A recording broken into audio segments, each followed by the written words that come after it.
എല്ലാവർക്കും ചെമ്പനീർപ്പൂവിൻ്റെ വരാൻ പോകുന്ന ഒരു എപ്പിസോഡിൻ്റെ വീഡിയോയിലോട്ട് സ്വാഗതം. അപ്പോൾ രേവതിക്ക് പനിയായിട്ട് നല്ല പനിയാണ്, മാറുന്നില്ല.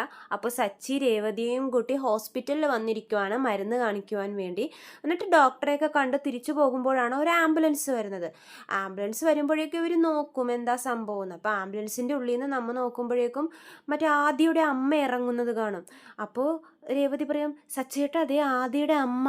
അപ്പോഴത്തേക്കും ആദിയുടെ അമ്മ ഭയങ്കര കരച്ചിലാണേ. നോക്കുമ്പോൾ ആദിയെ സ്ട്രെച്ചറിലൊക്കെ കിടത്തി ഇറക്കുവാണ്. ചോരയൊക്കെ ഉണ്ട്, മുഖത്തൊക്കെ നിറച്ചും ചോരയാണ്. അമ്മയാണെങ്കിൽ ഭയങ്കര കരച്ചിൽ.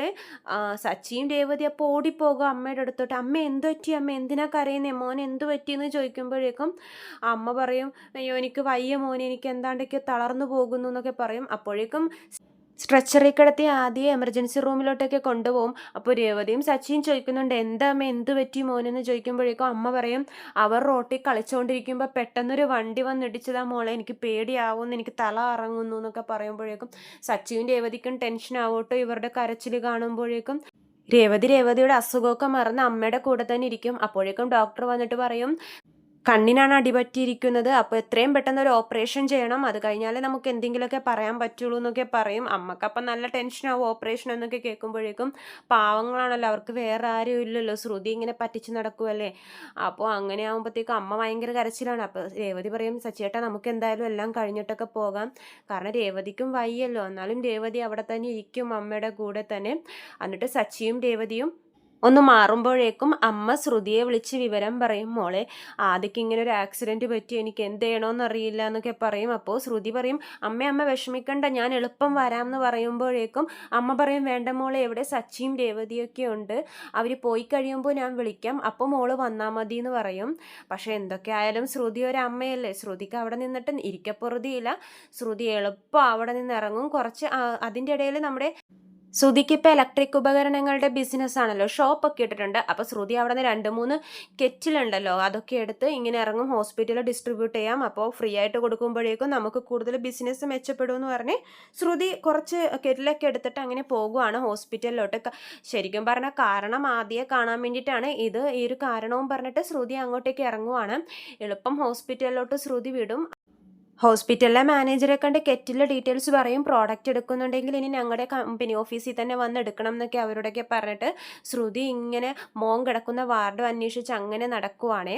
അങ്ങനെ നടക്കുമ്പോഴേക്കുമാണ് പെട്ടെന്ന് ഈ മോൻ്റെ മുറി എത്തുമ്പോഴേക്കും ശ്രുതിയും സച്ചിയും രേവതിയും കൂടി ഡോറ് തുറന്നു വരുന്നു. ശ്രുതിയും ഓപ്പോസിറ്റ് ഡോറ് തുറക്കുന്നു. അപ്പോൾ രണ്ടുപേരും പരസ്പരം അങ്ങോട്ടും ഇങ്ങോട്ടും കാണുവാണ്. സച്ചിയും രേവതിയും ശ്രുതിയെ കാണുമ്പോഴും ഞെട്ടും, ശ്രുതി ഇവരെ കാണുമ്പോഴും ഒന്ന് വല്ലാണ്ടാവും. സച്ചി ചോദിക്കും, എന്താ നീ ഇവിടെ എന്ന് ചോദിക്കുമ്പോഴേക്കും ശ്രുതി പറയും, ഞാൻ ഈ കെറ്റിൽ എല്ലാ വാർഡിലും ഒന്ന് ഡിസ്ട്രിബ്യൂട്ട് ചെയ്യാൻ വേണ്ടി വന്നതാണ്, എൻ്റെ ബിസിനസ് കൂടുതൽ മെച്ചപ്പെടുത്താൻ വേണ്ടി വന്നതാണെന്നൊക്കെ പറയും. സച്ചിയും രേവതിയും അത് വിശ്വസിക്കും. അപ്പോൾ ഇവർ ചോദിക്കും, ശ്രുതി ചോദിക്കും, സച്ചിയേട്ടനും രേവതി എന്താ ഇവിടെയെന്ന് ചോദിക്കുമ്പോഴേക്കും രേവതി പറയും, ആ മോന് അന്ന് ഞങ്ങളുടെ വീട്ടിലൊക്കെ വരാറില്ല ഇടയ്ക്കിടയ്ക്ക് ഒരു അമ്മയും മകനും, ആ മോന് ആക്സിഡൻ്റ് ആയിട്ട് കിടക്കുവാണ്.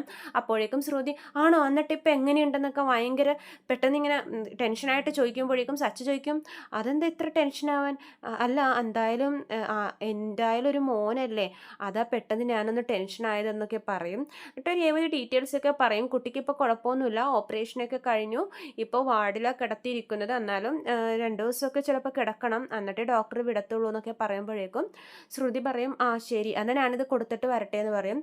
അപ്പോൾ രേവതി പറയും, നിങ്ങൾ കൊടുക്കും, ഞങ്ങൾ ക്യാൻറ്റീനിൽ പോയി ഫുഡൊക്കെ മേടിച്ചിട്ട് വരാം, ആ അമ്മക്കും മോനും കൊടുക്കണം, ഞാനും എന്തെങ്കിലും കഴിക്കട്ടെ, മരുന്നൊക്കെ കഴിക്കാനുണ്ടെന്ന് പറയും.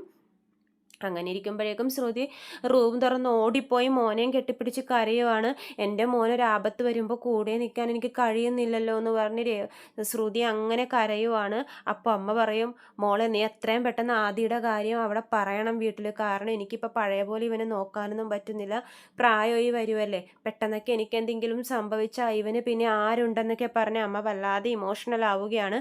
ശ്രുതി അപ്പോൾ ശ്രുതിക്കും ഭയങ്കര സങ്കടമാണേ. ആ അമ്മേ ഞാൻ പറയാം എന്നൊക്കെ പറയും ശ്രുതി. എന്തൊക്കെയായാലും മോനല്ലേ, മോനെ കുറേ കെട്ടിപ്പിടിച്ച് ഉമ്മയൊക്കെ കൊടുക്കും.